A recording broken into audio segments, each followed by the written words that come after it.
My name is Ymker. I'm filming this on April 4th, 2021, and this is for the KCKS NCFL National Qualifier.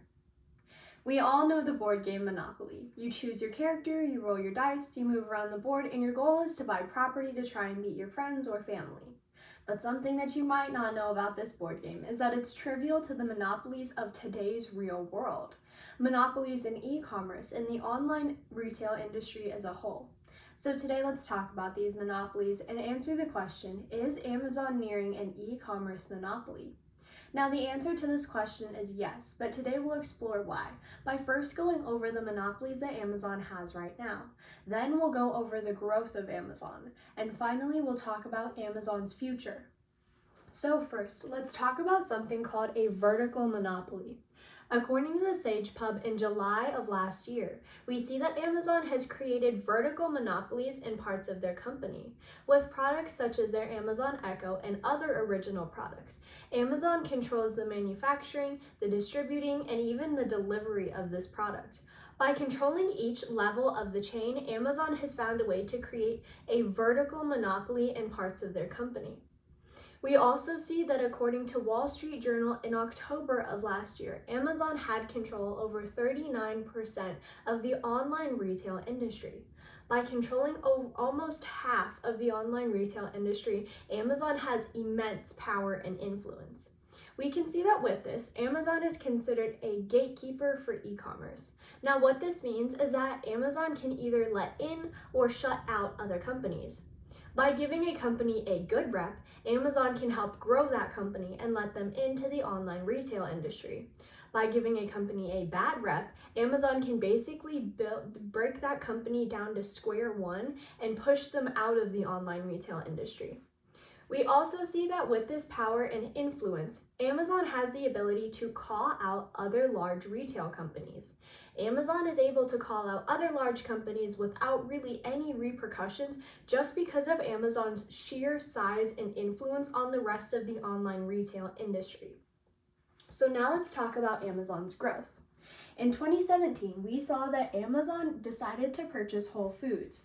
Now, this was one of the smartest things Amazon has ever done, because according to The Atlantic in October of last year, Amazon managed to raise their stocks by 3% up to $14 billion.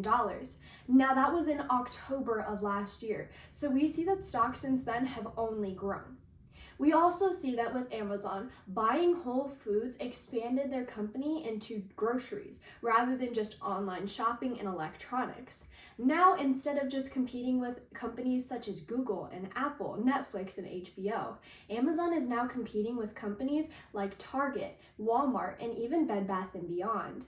By expanding this horizon, Amazon has made it so they're competitive in more than just electronics and online retail, but also in groceries and speedy delivery. Being able to provide groceries for their companies means that they had to improve their delivery services, which meant that Amazon is constantly trying to improve, which makes them constantly competitive and constantly growing with their competitors. Now let's talk about Amazon's future.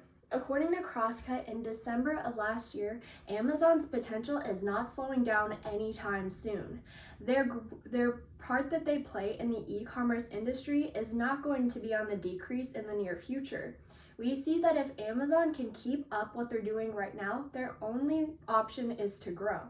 We see that Amazon has extremely efficient innovating processes. By giving their employees the ability to put their ideas on the market, they get feedback, they figure out what they did good and what they did bad. They take their product back in and make it better.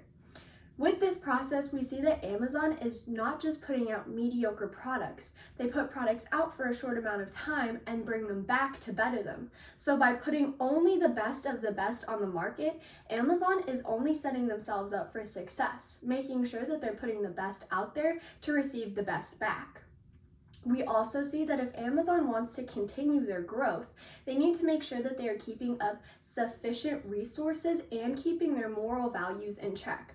By making sure they keep this innovative process, keeping sufficient resources, and making sure that they have the correct moral values, Amazon will only see exponential growth in the coming years. So today, we talked about a little bit different than the board game Monopoly. We talked about an e-commerce monopoly and answered the question, is Amazon nearing an e-commerce monopoly?